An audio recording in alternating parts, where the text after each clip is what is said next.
Hi, I'm Annie Botticelli, and this is the Storyteller Forecast for Cancer for September 2015. Go to my website, aspiritualspark.com, to see more about my current offerings and to sign up for my free email newsletter, which makes you part of my community and gives you access to all kinds of perks. So we've got a wild and woolly month of September. We've got Venus retrograde influences, we have Mercury retrograde influences, and we have the eclipses. The biggest story of all really is the eclipses. Either one of those personal planets being retrograde could be very much a prominent day-to-day experience. But when you have eclipses come in, they're kind of like the big dogs that just dwarf the other things going on. But since the other things are going on, we have to take it all into consideration. So let's talk about them individually and let's talk about them together and see what the whole picture looks like. So on September 6th, Venus goes direct. Venus has been retrograde since July 25th. This happens once every 18 months that Venus goes retrograde. You can see much more, and I highly recommend that you search on my YouTube channel, Annie Botticelli, Venus retrograde, because I did a separate video on this topic, and it really warrants its own focus because I don't have time in the individual focuses for the month to talk just about the Venus retrograde and all of its implications. So check out that video because Venus rules love and beauty and money and business and design.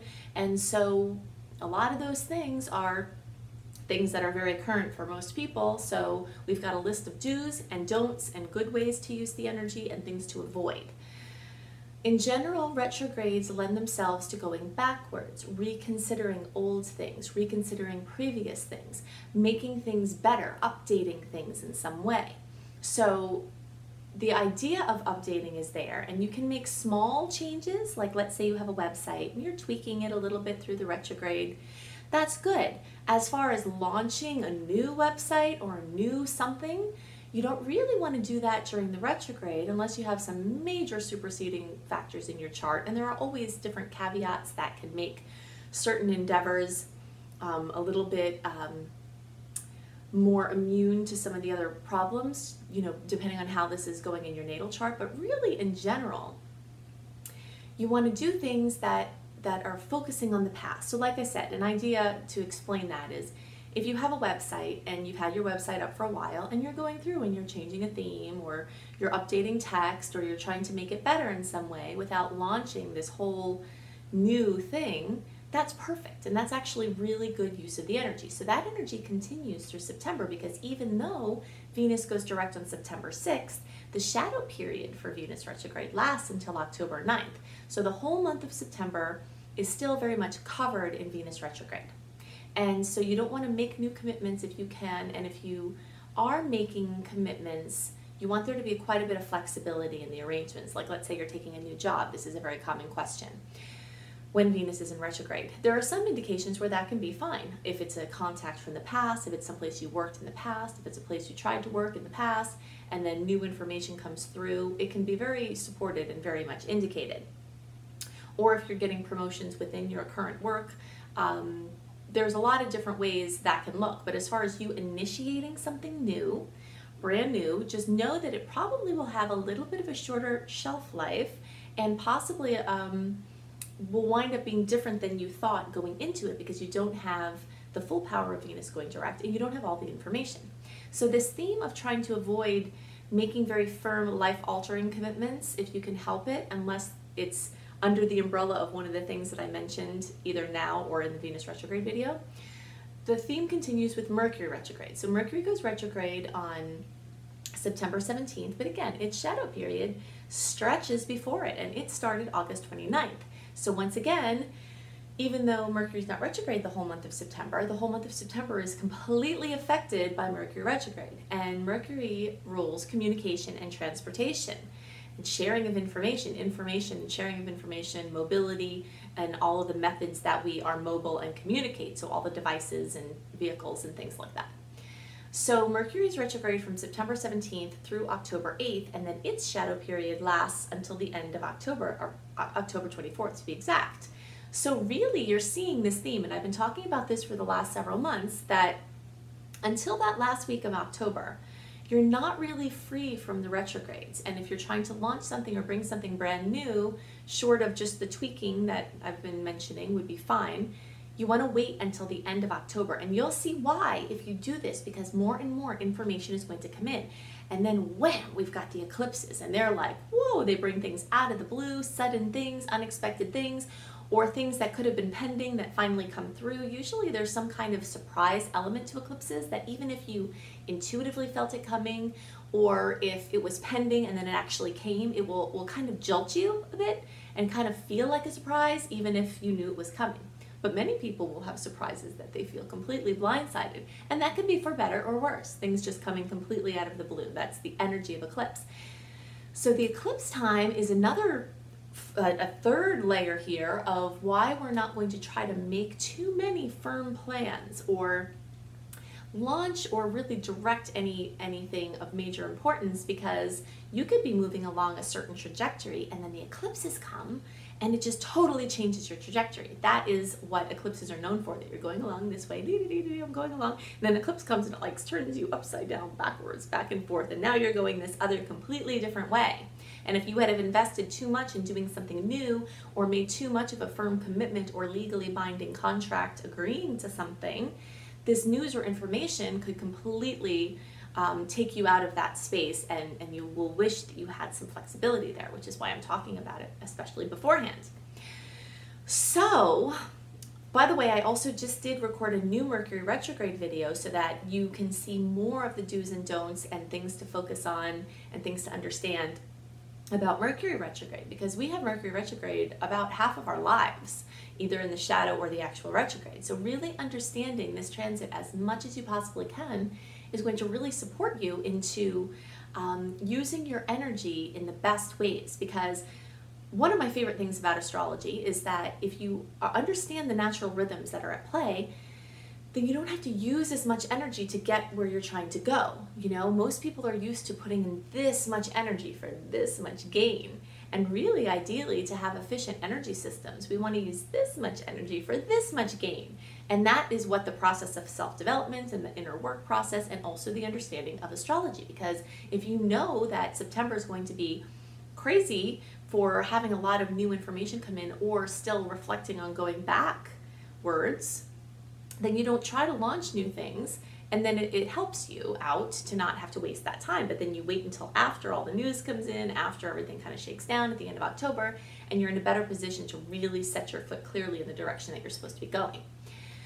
So let's see about that. Okay, so in general, eclipses are not times to initiate changes if you can help it. There's going to be plenty of changes that come without you initiating them. And those things you can respond to. But again, if you can respond in a way that doesn't give a firm commitment or a decisive action, that would be better. Because if some news comes in, you might be tempted to just say whatever your response would be, and then this is your response, this is final. And then you're going to question that over the weeks that come after that and kind of think, oh, well, should I have said that? Should I have done that? Maybe there's something else here that I should look at. And so you're going to go back and forth with the retrogrades all through the summer, and then into September, all of September, you'll think you feel firm about something and you feel, okay, I'm really clear on this. Then something else will come in, oh, I'm not really clear on this at all. And that's perfect, and that's fine. If you know you're not going to be completely clear, even if you think you are, then it's not as challenging when you're not clear, because then you're not beating yourself up for not being clear, and you just know you're not really supposed to be. You're supposed to be trying things on, and you're supposed to be responding to things in the least firm way as possible, leaving as much flexibility. So by the end of October, the eclipse energies, the news will pretty much have come in, the information will become more clear, and then you can start to make your decisions and launch your things that you have been waiting for. So let's talk about how these eclipses are specifically and generally affecting us. When we look at the eclipse cycles, we look at the signs the eclipses are in, and we look at the houses the eclipses are in. The signs that the eclipses are in are going to be global. They're going to have global effects, global general themes.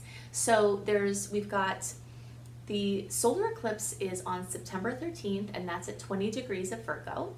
And then we have September 27th, the lunar eclipse is happening at 4 degrees of Aries.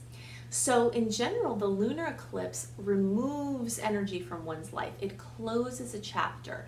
It ends something, or it ends a level of something.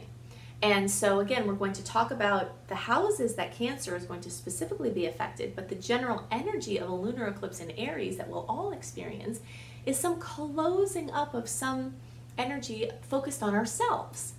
The energy of Aries is the self-focus, is the individual. And so perhaps we were pursuing something, and now the way that we were pursuing that, maybe for ourselves, is going to end in favor of being in service, because Virgo is what's opening up and Virgo is what's being in service. So, and this could be really a positive thing, because if you're indulging yourself in certain stories, you know, I think that much of the emotional stuff that we do, there are certain situations where someone needs some assistance, meaning it's just more than a viewpoint, that you can't just change your mind about something. You need some outside support to shift your mind or your body or your chemistry inside or something like that. But in general, we can change a lot with our viewpoints and our decisions. We can change our minds and change our lives. And so a lot of people are indulging in a story because they have time to do that, or because they have a pattern of doing that. And then eclipses like this come and say, hey, you actually don't have time to get stuck in those stories anymore, because this needs your attention.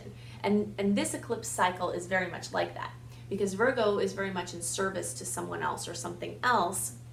And so this like kind of getting lost in your own story thing is closing, and then this opening up of how can I be of service to you, and in a deeper way, or whatever you're in service to in a deeper way, where that energy that used to be going into that bottomless pit is now solidified. So that's a general theme. Specifically for Cancers, we've got the lunar eclipse happening. This is going to either happen in your 10th house of work. You early Cancers are pretty much, most of you are going to experience this in your house of work. Something involving work, a job, a career, a life purpose focus, something possibly involving father or father figure, or a boss, or an important male in your life. And generally it's focusing on your place in the world. So from the house perspective, the eclipse is either in the 10th or 9th house, depending on your degree or placement of your Cancer placement, is like eclipsing something out of your place in the world in a bigger way and bringing it closer to home in a more mundane way. So, because that's where the solar eclipse is going to be, more at the bottom of your chart, either in the 4th, 3rd, or 2nd house, depending on your degree, but something closer to home, something more mundane. So an example of what this can look like is you lose your job, you leave your job, you go part-time from a full-time job, you shift your work within your job, and you have more flexibility, which lets you deal more with some domestic matters, but still keeping your job. Your boss leaves, a major coworker of prominence in your life leaves, or something like that. Something notable happens with your father or father figure. And then that's for you early degree placements, and some of you middle degree placements are also going to experience it that way. The rest of you have this eclipse of this closing, this ending, and that's what lunar eclipses do. The lunar eclipses happen at the full moon, and so they're like full moons except ×3. Anything that goes on with the moon always affects Cancers more, because the moon is your ruling planet. So lunar eclipses happen at the full moon, and they're like having 3 full moons at once, that energy of 3 full moons at once. And solar eclipses happen at the new moon, and they're like having 3 new moons at once. Everything's in triplicate. So this closing, this ending, this coming to completion, this emotional thing, whatever it is ending something either in your 10th or 9th house, or both. Some of you will experience it in both. So the 9th house has to do with, again, like your place in the world, as far as, I mean, the 10th house is more of your actual place in the world, but the 9th house is the place of the world, of different countries, of different cultures, of different ideas and expanded consciousness, and the bigger picture, basically like the bigger picture. It's also teaching and learning, or working with establishments that are expanding other people's consciousness. And some of you will have your jobs in the 9th house type of energy. So even if it's happening in the 9th house for you, it's still affecting your 10th house of career, work, and life purpose, because your career, work, and life purpose is tied to 9th house matters.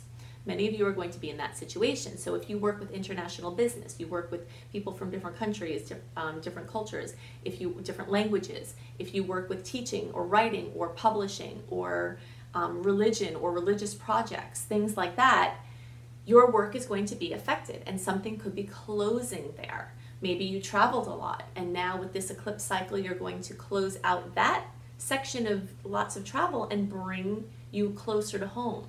Okay, so something closing up in the 9th or 10th house, ending, completion, then opening. You earlier degree placements are going to have this happen officially in the 4th house, but it could simultaneously affect the 3rd house. The 4th house is the house of home. Something new happening in the arena of home, something additional happening, a new member to your family. Someone could be pregnant or having a child, or the partner of someone who's pregnant and having a child. This could also mean you're having someone come to your home that needs your help, a family member. You know, you're something new in home. Another example of how this could go is if you leave your job to spend more time with your family or your kids or whatever. So the energy closes in the work front, the energy opens on the home front, and you get to go into a whole different dimension of the experience of home. Many of you are going to have that happen.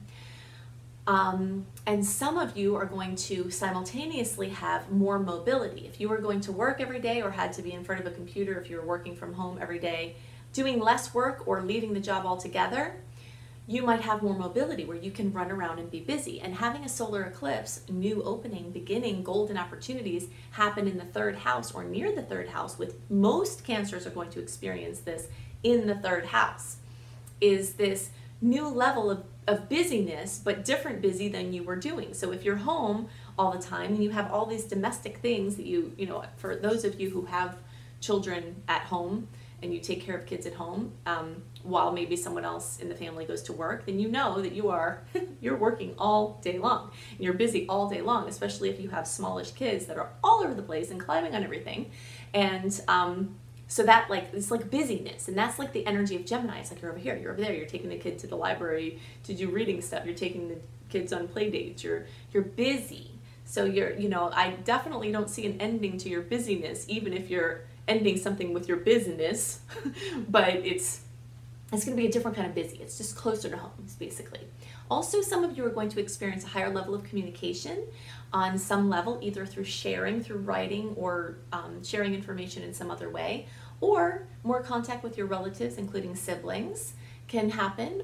New chapters opening there. Some of you will get new transportation, bikes, planes, trains, any way that you transport yourself. The 3rd house is there. Also new devices. Now in general, as I started out by saying, this month of September itself is not the best time to try to get new devices or get a new car. It's one of the worst times actually to buy a new car or a new device.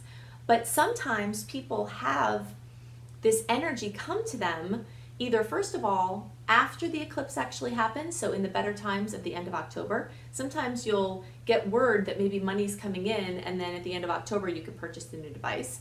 So you get the word, but it takes a little while to shake down. The second thing is sometimes these things just actually come to you and you didn't buy them. And so that's a little bit of a different story because you're responding to something that's happening and not initiating. But definitely if you do have to buy a car and you can wait, to not do it in the month of September, starting in the middle of October and then definitely towards the end of October will be much more clear for that. Okay, the very late degree Cancers will have this happen in your 2nd house, but still in the influence of your 3rd house at the same time. And the 2nd house has to do with your earned income. Money coming in that is for you, a new stream of income in some way. And it is possible for you to experience all 3 of these dimensions, because I can't see your personal chart. And if you have a bunch of planets in Cancer, then you've got different aspects to be looking at these charts through, and these things could be in one chart highlighting one section and in another chart highlighting another section. So all these things are pretty much fair game for having something new coming in. You could either be ending a certain level of your income because you leave your job, but then you could be doing something else that brings in some more income. This time of the eclipses, which happens in the spring time, it's not always the official time that it's spring. Sometimes it happens before March 21st. and we call them then the fall eclipses, which don't always happen after September 21st. You can see the solar eclipses happening on September 13th, but we still call this the fall eclipse series. These happen twice a year, and they bring radical change.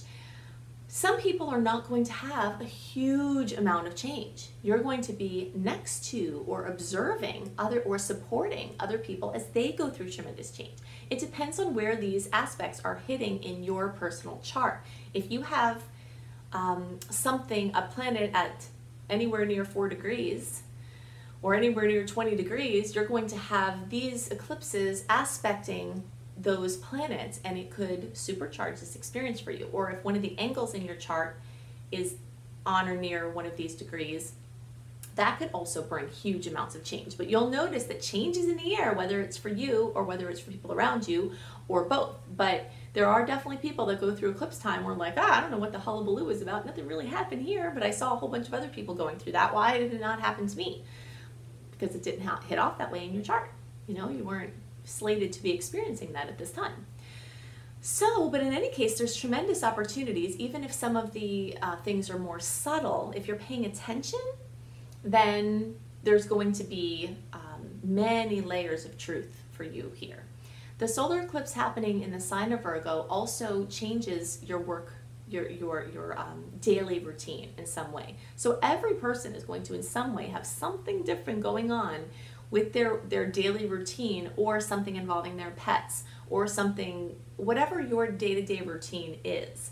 If you go to work, it will be a change there. If you go to school, it will be a change there. If you go to yoga every day, it will be a change there. If you're home every day, a change there. You know, the 6th house, which is ruled by Virgo, is called the mundane reality. So it's like what you do every day.